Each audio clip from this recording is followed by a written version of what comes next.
Olá, boa tarde a todos e todas. É um prazer enorme, é um privilégio enorme estar hoje podendo apresentar os resultados parciais de nossa pesquisa.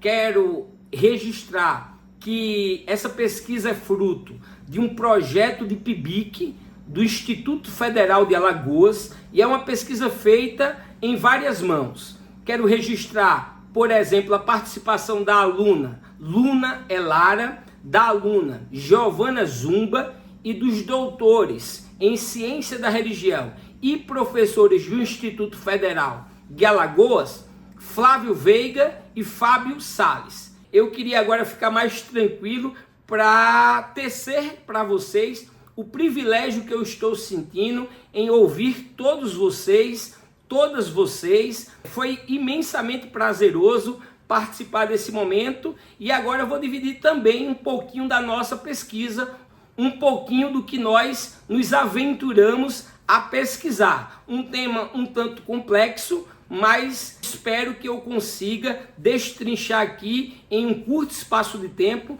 Vão ficar, é certo, algumas lacunas, mas nas perguntas, nas considerações, eu tento minimizar possíveis dúvidas, pois nós iremos falar sobre a religião pós-moderna, em suas perspectivas psicanalítica e filosófica. Então veja já o grande problema. Nós estamos unindo a psicanálise e a filosofia para compreendermos o que nós denominamos por religião pós-moderna.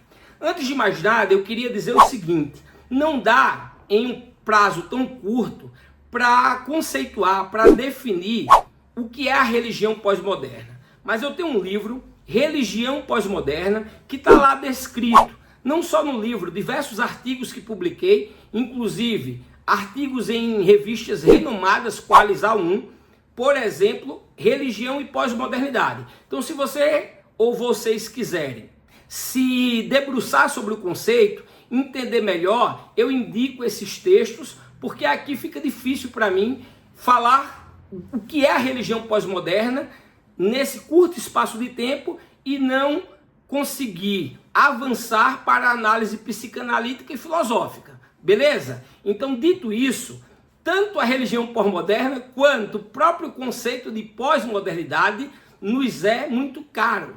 Já daria uma outra palestra discutir aqui o que é pós-modernidade, como compreendemos a pós-modernidade. E aí outro livro que eu tenho definindo pós-modernidade, o nosso entendimento sobre pós-modernidade. Quero registrar que esse entendimento é um entendimento sustentado na filosofia de Bauman, Zygmunt Bauman. Bauman lançou um livro, O Mal-Estar da Pós-Modernidade, e é ali, ou é a partir dele, que nós conceituamos a pós-modernidade.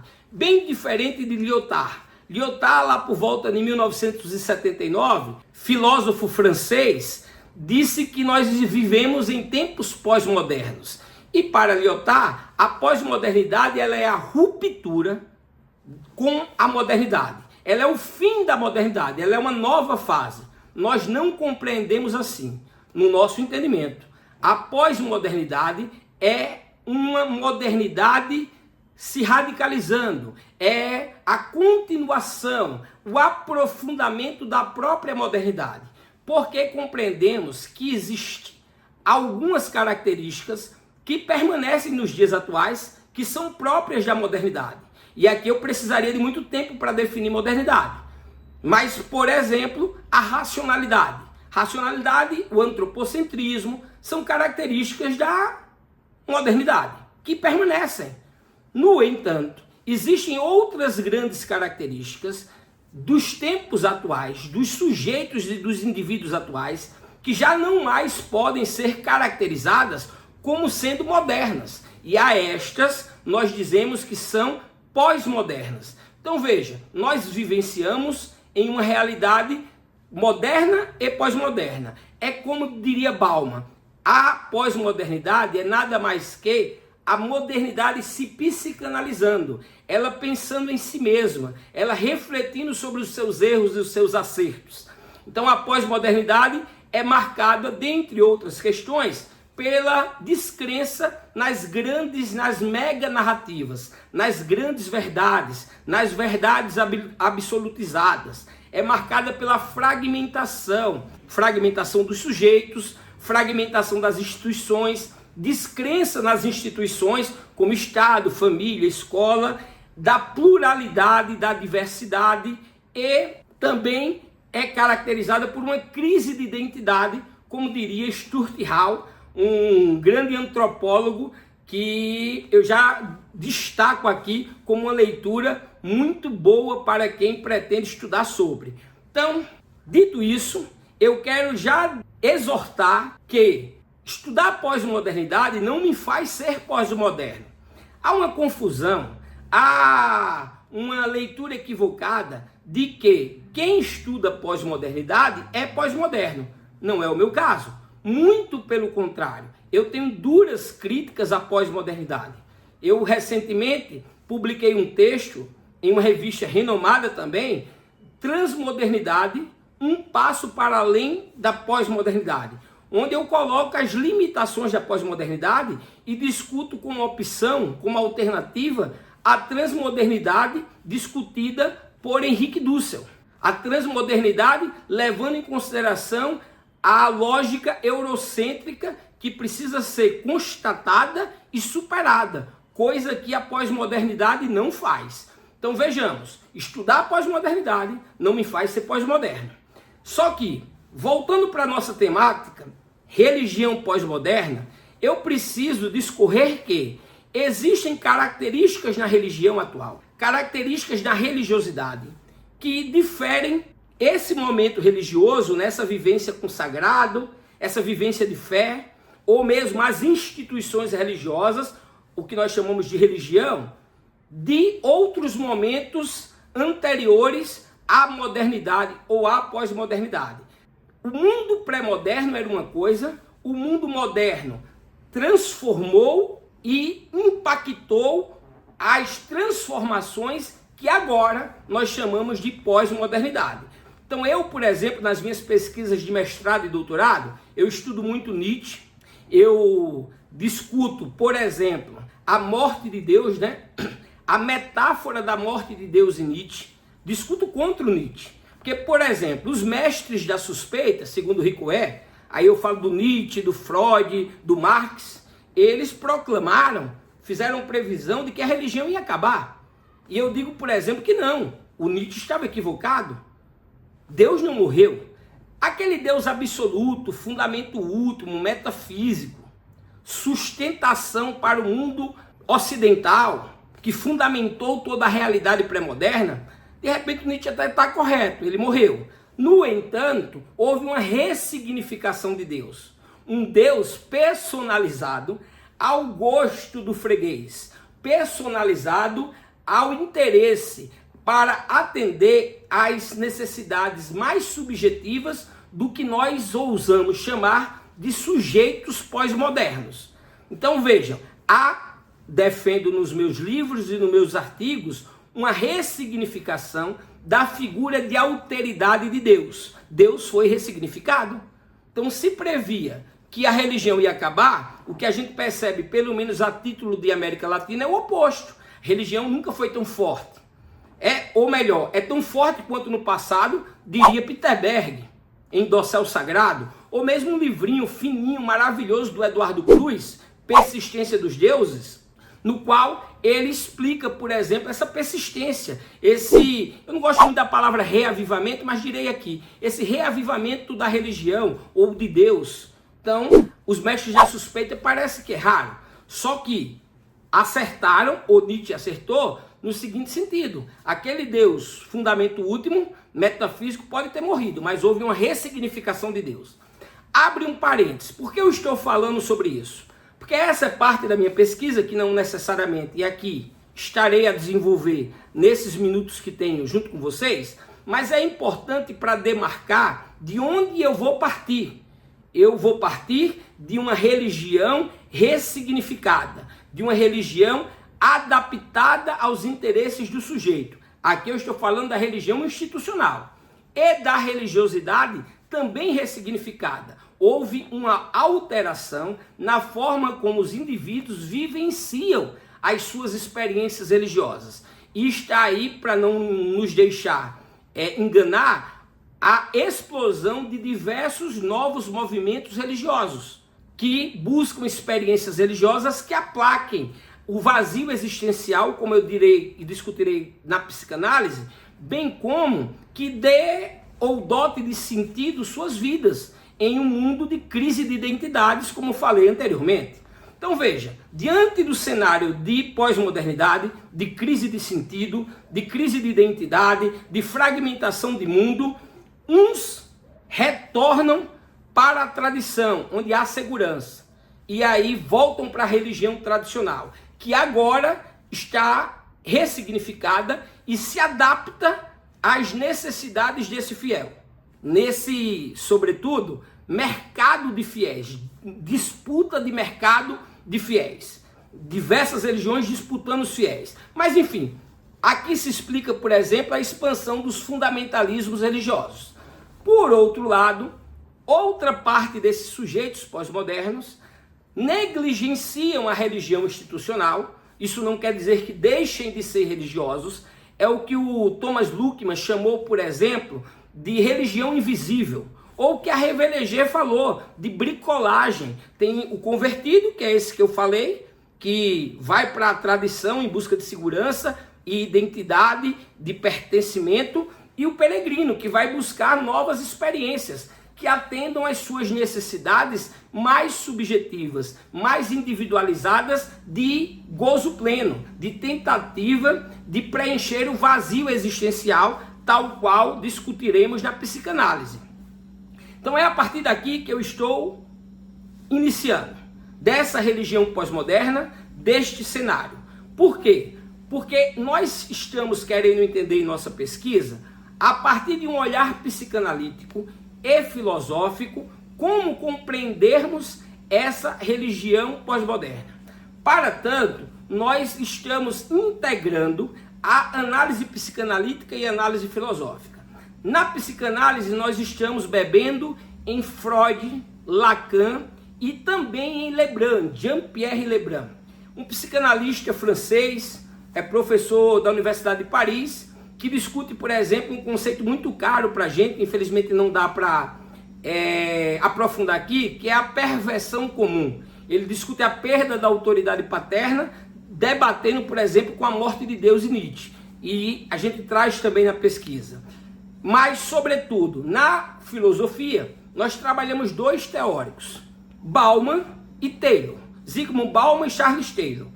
Aqui eu já quero abrir um outro parêntese. Eu não estou afirmando, longe de mim, que esses teóricos são teóricos pós-modernos. Muito pelo contrário. Somos nós que afirmamos que a religião é pós-moderna e em nosso vasto ou em nossa vasta produção acadêmica científica é possível constatar o que entendemos por religião pós-moderna, mas aqui, com esses autores, nós queremos, a partir da ótica, a partir da lente da psicanálise e da lente da filosofia, seja em Freud e em Lacan, na psicanálise, seja em Bauman e Taylor, na filosofia, compreender a religião pós-moderna. Logo, não estamos a afirmar que esses autores são pós-modernos. Daria até para dizer que o Bauman é pós-moderno. Ele tem ali o livro Mal-Estar da Pós-Modernidade e nós nos fundamentamos nele. Quando eu discuto pós-modernidade, por exemplo, eu discuto com o Bauman. A pós-modernidade, no nosso entender, esse pós de pós-modernidade, não significa ruptura com a modernidade. Muito pelo contrário, significa a sua continuação, o seu aprofundamento. Lyotard, quando criou lá por volta de 1979 o conceito de pós-modernidade, ele disse que era a descrença das grandes narrativas e foi enfático. Ele decretou o fim, o sepultamento da modernidade, a passagem de uma fase para outra. Nós não entendemos que a modernidade chegou ao fim, muito pelo contrário, mas compreendemos que nós estamos em um processo de transição, uma modernidade que está se aprofundando e surgem novas características que nós denominamos de pós-modernidade. Para isso, nós sustentamos nossa teoria no Bauman. Então veja, também há um outro problema aqui. Não necessariamente a gente está dizendo que o Bauman é um filósofo. Esticando a corda aí, o Bauman seria mais sociólogo. O Taylor não, vamos colocar o Taylor como filósofo. Então veja, dito essas questões, eu queria analisar a religião pós-moderna no prisma da psicanálise e da filosofia agora com vocês.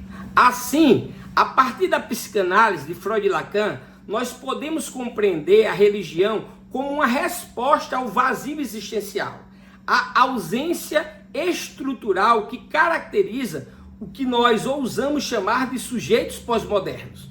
Freud, por exemplo, nós destacamos, ele via a religião como uma ilusão que serve para mitigar o sofrimento psicológico e social. Já Lacan, ele aborda a religião como uma tentativa de preencher a falta simbólica que constitui o sujeito, tornando-a uma busca por significado que nunca são plenamente satisfeitos.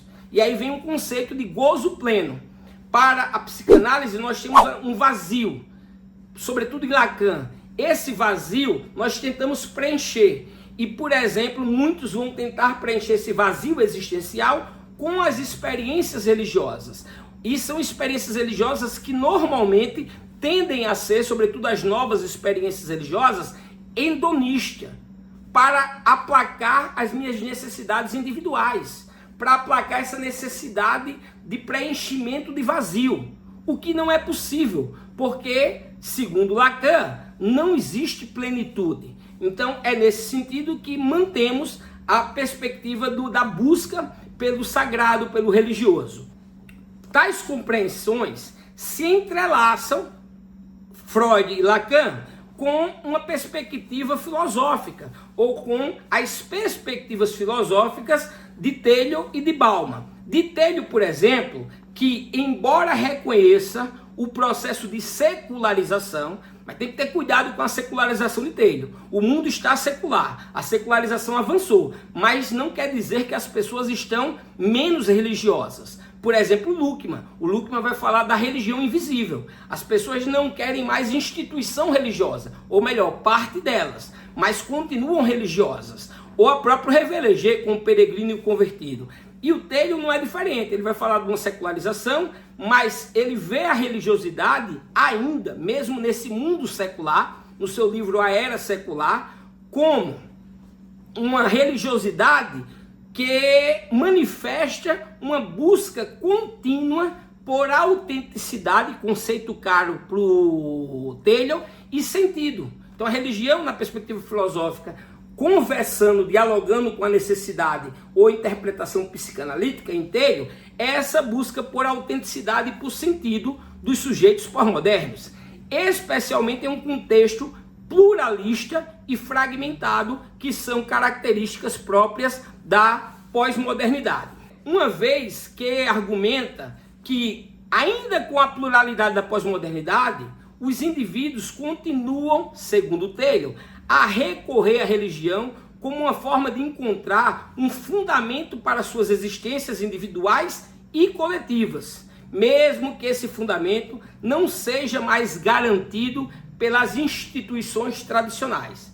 Então, nós temos uma negação às instituições tradicionais, que não são de todos os sujeitos pós-modernos. Repito, alguns retomam a tradição e, por exemplo, se explica o avanço dos fundamentalistas religiosos, mas uma grande parte vive sua religiosidade apartado da religião institucional. Vive uma vivência religiosa que nós denominamos de religiosidade.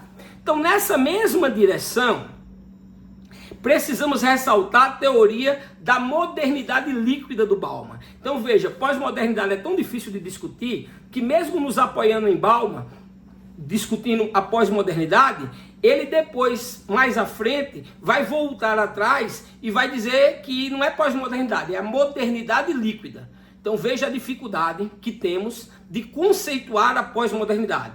Então, percebam essa dificuldade, porque nos nossos escritos, no nosso livro sobre o que entendemos de pós-modernidade, nós temos esse cuidado de mostrar que esse conceito não é um conceito fechado e acabado.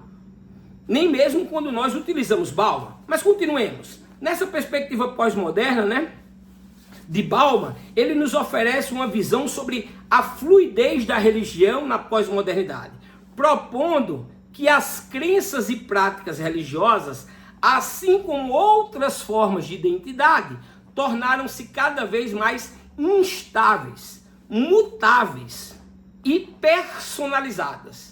É os sujeitos personalizando a religião. É o que a Revelegé, Danielle Revelegé, ela chama de bricolagem. Então, por exemplo, tanto pegar elementos de diversas religiões e criar o seu próprio universo religioso em um processo de bricolagem, no que ela denominou de religião à la carte, ou mesmo numa religião específica, como por exemplo catolicismo. Eu vou lá, entro no catolicismo, me converto, tenho convertido e o peregrino, estou falando agora do convertido da Revelegé, mas vou adaptando para a minha realidade o que eu quiser do catolicismo. É um catolicismo personalizado.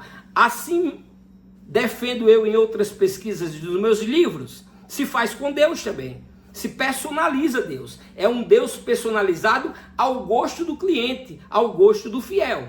E o Bauman está dizendo isso aqui, da religião uma perspectiva de instabilidade, mutável e personalizada, argumentando que a liquidez da modernidade, lembre-se que para o Bauman, o sólido se desfaz e tudo virou líquido.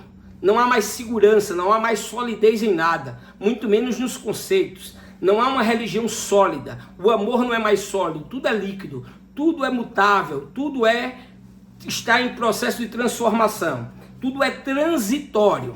Então, ele argumenta que a liquidez da modernidade reflete a transitoriedade das instituições e das relações humanas, as quais também afetam a forma como os indivíduos se relacionam com o sagrado, como vivenciam a religião, ou melhor, a religiosidade. Religiosidade é essa experiência vivenciada, essa experiência religiosa. Essa vivência com o sagrado, ela é impactada por esse contexto pós-moderno que nós estamos a discutir. Logo, para finalizar, nós advogamos, nós defendemos veementemente que a religião pós-moderna, nós conceituamos religião pós-moderna, não estou aqui me arrogando dizendo que esse conceito é meu, mas é um conceito que eu trabalho, eu desconheço quem trabalha tão firme assim. Nós advogamos que existe uma religião pós-moderna, ainda que tenhamos crítica à pós-modernidade. Então, advogamos e defendemos que a pós-modernidade, a religião pós-moderna, enquanto reflexo das incertezas contemporâneas, está aí uma boa característica da pós-modernidade, segundo Bauman. Um mundo marcado por incertezas e pelo individualismo. Então, essas características, incerteza e individualismo, que impactam, por exemplo, na vivência religiosa. Então, enquanto a religião pós-moderna, enquanto reflexo das incertezas contemporâneas, pode, portanto, também representar uma nova forma de transcendência, ou seja, a ressignificação de Deus. Pode representar, não, defendo eu, representa uma ressignificação de Deus que não está posta nessa pesquisa, mas que vocês podem encontrar facilmente nos meus livros. Um Deus personalizado ao gosto do fiel. Então há uma nova forma de se representar a transcendência, que seria Deus. Uma busca por algo que, embora mutável e adaptável, seja capaz de sustentar o indivíduo e a coletividade em tempos de fragmentação e desorientação que caracterizam a pós-modernidade.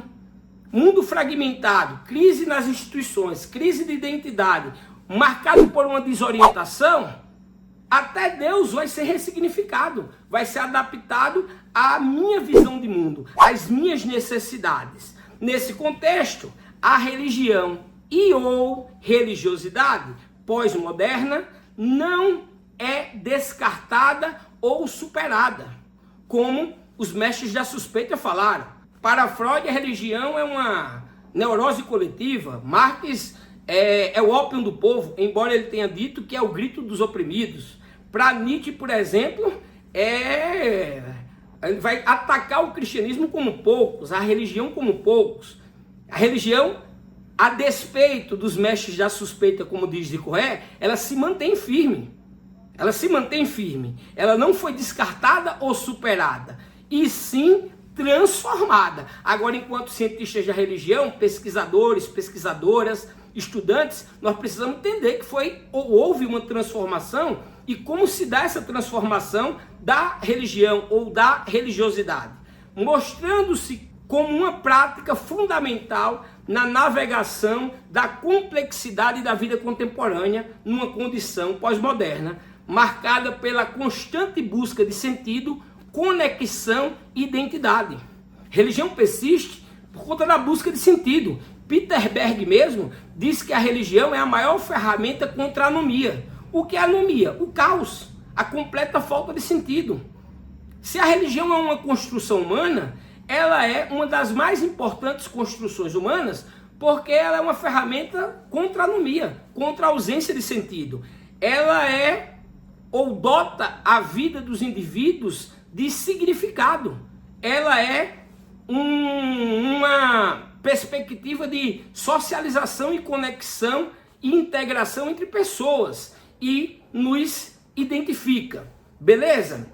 Para finalizar, em última análise, a análise integrada das abordagens psicanalítica e filosófica nos permite entender a religião como um fenômeno multifacetado e em constante evolução, que reflete e responde às profundas mudanças do sujeito, que aqui, repito, sob o risco de me tornar repetitivo, que ousamos chamar de sujeitos pós-modernos. Sujeitos impactados pela condição pós-moderna que, consequentemente, transformam, alteram, ressignificam a religião ou a religiosidade. Seja a religião institucional, que precisa se adaptar para sobreviver no mercado da fé, no mercado de disputa por fiéis, precisa se adaptar, seja nas novas experiências religiosas que povoam a realidade contemporânea, buscando de alguma forma, e aí esoterismo, yoga e etc. tal, com um fundo religioso, embora se digam não religiosos ou não religiosas, buscando, a partir da busca do sagrado, da interação do sagrado, da vivência religiosa, corresponder às necessidades mais íntimas dos sujeitos pós-modernos. Essa busca por preencher o vazio existencial.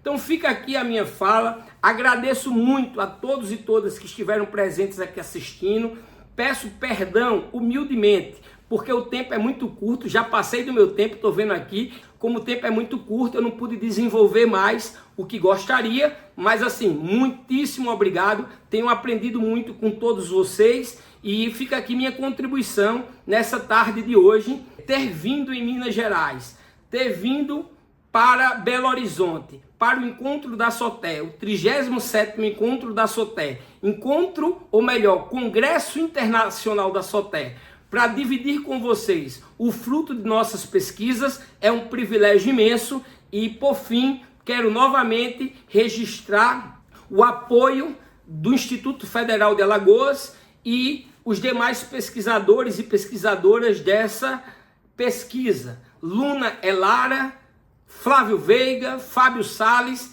e Giovana Zumba. Fico aqui à disposição para as perguntas.